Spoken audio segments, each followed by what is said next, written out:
Hello दोस्तों, weekend technical learning में आपका स्वागत है। आजकल हर जगह पे स्टॉक मार्केट के ऊपर डिस्कस चल रहा है। जैसे कि आप टीवी में देख सकते हैं, न्यूज़पेपर में देख सकते हैं, मैगजीन में, सोशल सोशल मीडिया में, हर जगह पे आप लोगों को स्टॉक मार्केट का बेसिक समझाने के लिए मैं एक सीरीज स्टार्ट किया हूँ, जो है वीकेंड टेक्निकल लर्निंग। हर वीकेंड में आपको एक वीडियो में अपलोड करूंगा यूट्यूब में, जिसको देख के आप सीख सकते हैं। तो ये पहला एपिसोड है। हम पहले जानते हैं what is stock market. Stock market क्या होता है, इसके बारे में मैं आपको बताऊंगा। जैसे कि आप कोई शॉपिंग मॉल में जाते हैं या सब्जी मंडी में जाते हैं कुछ खरीदने के लिए, वहां पे बहुत सारे दुकान रहते हैं। आपको जो मर्जी चाहे वो आप जाके शॉपिंग कर सकते हैं। जैसे सब्जी मंडी में भी बहुत सारे सब्जियां होते हैं और ग्रोसरीज होते हैं, वो आप खरीदते हैं। तो स्टॉक मार्केट भी सेम ऐसा ही एक मार्केट है। यहाँ पे आप कोई सब्जी या कुछ नहीं खरीदेगी। यहाँ पे बहुत सारे कंपनीज का शेयर खरीदते हैं, बहुत सारे स्टॉक्स खरीदते हैं। तो अभी देखेंगे हमारे इंडिया में 3 स्टॉक एक्सचेंज है, जो कि हम कह सकते हैं शॉपिंग मॉल भी कह सकते हैं। एक है बॉम्बे स्टॉक एक्सचेंज, ये बहुत पुराना स्टॉक एक्सचेंज है। आप ये बिल्डिंग को देख के आप समझ चुके होंगे, बहुत सारे न्यूज़पेपर में हर जगह पे ये बिल्डिंग आपको इससे पहले भी देखे होंगे, टीवी पे भी। And another stock exchange is ये है नेशनल स्टॉक एक्सचेंज। ये इंडिया का सबसे बड़ा स्टॉक एक्सचेंज है। अब देखेंगे तो इंडिया का ही नहीं, अभी दुनिया का भी सबसे बड़ा स्टॉक एक्सचेंज ये बन रहा है।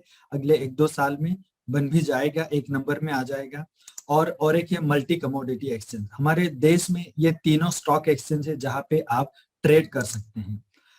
अभी हम देखते हैं, आप अगर कोई भी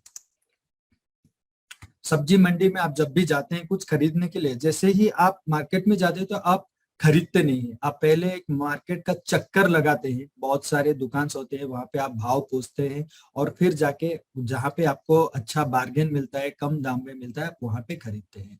तो वो आप क्या करते हैं, वो उसको हम कहते हैं स्टॉक मार्केट की लैंग्वेज में आप एनालिसिस करते हैं। दुकान पे जाते हैं, पूछते हैं, और एक दुकान में जाते हैं, पूछते हैं, जहां पे आपको कम प्राइस में और अच्छा चीज मिलता है वहां पे खरीदते हैं। स्टॉक मार्केट में भी खरीदारी करने के लिए 3 तरह से आप खरीद सकते हैं। पहला है इनसाइडर ट्रेडिंग। इनसाइडर ट्रेडिंग मतलब बड़े कंपनी में बड़े लोग आपके अगर जान पहचान के होंगे, पहले से आपको अंदर का न्यूज आपको दे देंगे, तो उसको बोलते हैं इनसाइडर ट्रेडिंग।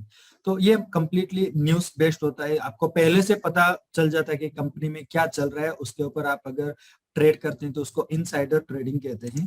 और ये हमेशा रिलायबल नहीं है। हो सकता है जो हर न्यूज सच होगा, ये कोई गारंटी नहीं है। हो सकता है जो न्यूज मिलेगा वो सही है कि नहीं वो भी पता नहीं है। और ये इलीगल है, ये एक्चुअली कंप्लीटली इलीगल है। हम इसको करना नहीं है, हम गलत काम नहीं करेंगे, गलत तरीके से पैसा भी नहीं बनेंगे। और एक है फंडामेंटल एनालिसिस। फंडामेंटल एनालिसिस करके भी आप स्टॉक मार्केट में पैसा कमा सकते हैं। तो उसके लिए चलो क्या करना चाहिए, उसके लिए आपका अच्छा फाइनेंशियल एजुकेशन रहना चाहिए, जैसे कि सीए, सीएफए या एमबीए फाइनेंस को आपको आना चाहिए। उस जब आएगा तभी आप फंडामेंटल एनालिसिस कर सकते हैं। उसके लिए आपको कंपनीज का एनुअल रिपोर्ट पढ़ना पड़ेगा, जिसका 300-400 पेज का रहता है वो रिपोर्ट। उसको आपको पूरा परखना पड़ेगा वो एनालिसिस करने के लिए, फंडामेंटल एनालिसिस। और जो है आपका एक कंपनी का अगला 5, 10, 20 साल का प्लान देखना पड़ेगा। कंपनी अगला 5, 10, 20 साल में क्या करना चाहती है, उसका बिजनेस का मॉडल कैसा है, उसके बारे में आपको पढ़ना चाहिए। और बहुत सारे रेशियोस रहते हैं, पीबी रेशियो, पीई रेशियो, वो भी सब कुछ आपको देखना पड़ेगा यहाँ पे। और आरबीआई का पॉलिसी क्या है, बैंक्स का परफॉर्मेंस कैसे चल रहा है, वो भी आपको देखना पड़ेगा। और इकोनॉमिक साइकिल कैसे चल रहा है वो भी आपको देखना पड़ेगा। और यहाँ पे पॉलिटिकल सिचुएशन कैसा है, देश का अंदर का और देश का बाहर का, वो भी आपको परखना पड़ेगा। और यहाँ पे यूएसडी और आईएनआर, जैसे कि हमारा यूएसडी आईएनआर का जो रेट चलता है, डॉलर का रेट, वो भी यहाँ पे परखना पड़ेगा। और क्रूड ऑयल, पेट्रोल और डीजल का दाम कैसे चल रहा है, ये भी यहाँ पे स्टडी करना पड़ेगा।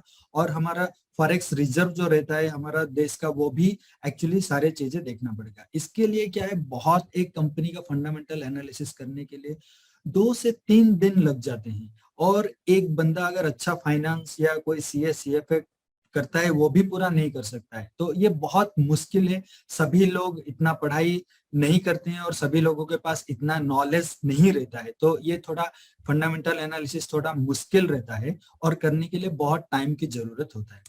तो अगला देखेंगे टेक्निकल एनालिसिस, जो कि मैं आपको इस सीरीज में पूरा टेक्निकल एनालिसिस सिखाऊंगा।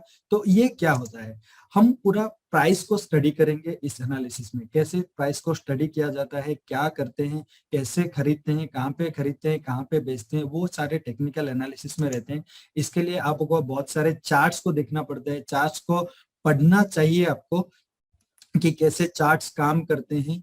तो तभी आप टेक्निकल एनालिसिस कर सकते हैं। और इजी, ये बहुत इजी है, आपको बहुत सारे टेक्निकल इंडिकेटर्स को भी देखना पड़ेगा। और ये इतना इजी है कि कोई भी एक समझ सकता है। तो आप मुझे कहेंगे तो कोई 5th स्टैंडर्ड का मैथ्स जिसको आता है वो इजीली टेक्निकल एनालिसिस कर सकता है। तो मैं इस सीरीज में आपको बहुत सारे टेक्निकल एनालिसिस के बारे में, क्या होता है टेक्निकल एनालिसिस क्या है, मैं आपको ये पूरा सीरीज में एवरी वीकेंड में सिखाऊंगा।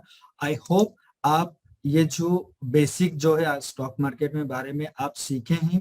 तो आप अगर यूट्यूब में देख रहे तो मेरे चैनल को सब्सक्राइब कीजिए और लाइक कीजिए और अपने दोस्तों के साथ शेयर कीजिए। अगर आप ये फेसबुक में देख रहे तो आपके दोस्तों के साथ शेयर कीजिए। Thanks for watching, good luck and good trading.